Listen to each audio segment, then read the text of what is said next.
Imagine losing everything. Not you personally, not your family, not your city, your entire civilization, your currency, worthless, your factories destroyed, your people starving, your government collapsed, foreign armies on your soil, your identity as a nation erased. Now, imagine coming back from that. Not once, not twice, but every single time. For 5,000 years, every empire that ever tried to bury China ended up in a history book. China is still here. The Mongols conquered it. China absorbed them. The British humiliated it. Mao starved millions of its own people. China rebuilt anyway. The West sanctioned it. China became the world's largest economy anyway. How does a civilization keep doing this?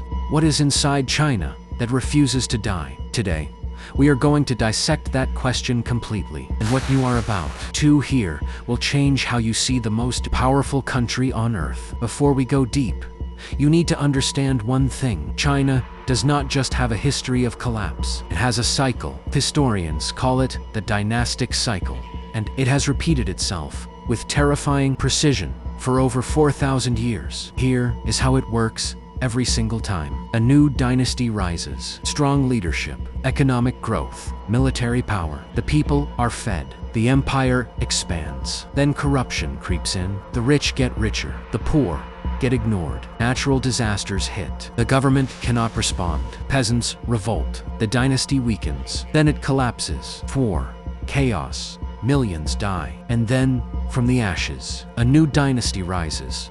Stronger, smarter, having learned from every mistake of the one before it. 20 times, this civilization collapsed and rebuilt itself. The Han Dynasty, the Temps Dynasty, the Song Dynasty, the Ming Dynasty, the Qing Dynasty. Each one fell. Each one was replaced by something more powerful. And the most remarkable thing, every single time China collapsed, it came back larger than it was before, that no other civilization on Earth has replicated. This is not accident. This is not luck. This is a deeply embedded national DNA. So what is that DNA made of? Let us break it down piece by piece. To understand modern China, you must first understand its deepest wound. The Chinese call it Banyan Guoqi, the Century of Humiliation. It began in 1839. China, at this point, was still the largest economy on Earth. It accounted for nearly 1/3 of global GDP.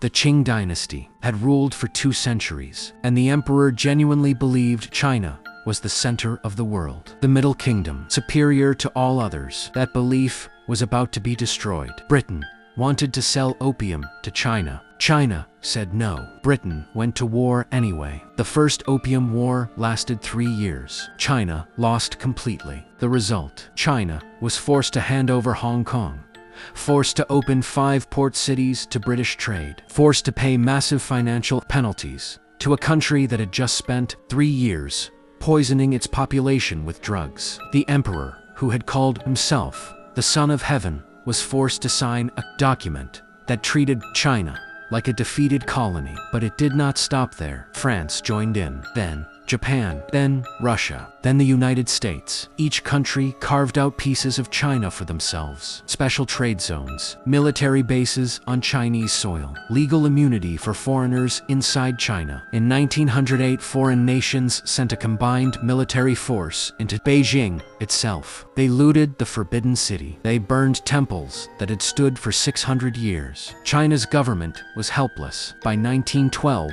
the Qing dynasty collapsed entirely. The last emperor was a 6-year-old boy named Pue, who abdicated his throne in a country that had just ceased to function as a unified nation. China was not just defeated, it was dismembered. And here is the critical moment, because what happened next is the first lesson in how China always comes back. Instead of surrendering to permanent decline, a generation of Chinese intellectuals, revolutionaries, and military leaders began an obsessive study of why China lost. Not to mourn, to learn. They studied Western military strategy, Western industrial methods, Western political systems, Western science. They were humiliated, so they became students of the people who humiliated them. That is lesson number 1. China never wastes a collapse. It extracts the lesson and weaponizes it. Every time China rebuilds, Education is treated as a national security issue, not a social service, not a political talking point, a strategic priority. After Deng Xiaoping opened China in 1978,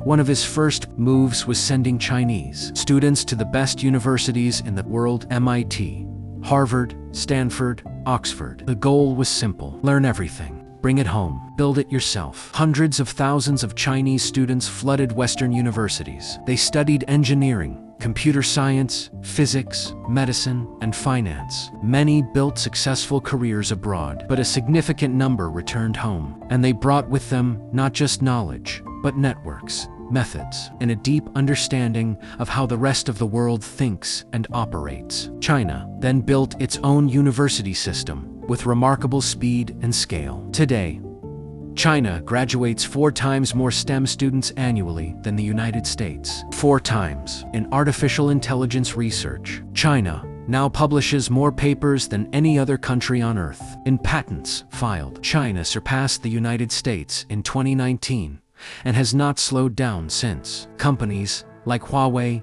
Alibaba, Tencent, and ByteDance, the parent company of TikTok, were built by this generation of educated, globally connected Chinese engineers and entrepreneurs. These companies grew rapidly into global giants. Huawei builds telecommunications infrastructure across more than 170 countries. TikTok reached 1.5 billion users outside China, becoming one of the most downloaded applications in human history. The speed at which these companies scaled is a direct result of the talent pipeline China built over decades. A country that had its universities shut down and its intellectuals removed from public life in 1966 is now producing some of the most competitive technology companies on the planet. That is lesson number 4. Human capital is China's most protected and most aggressively developed resource. Every collapse accelerates investment in the next generation. There is something China does during every single rebuilding phase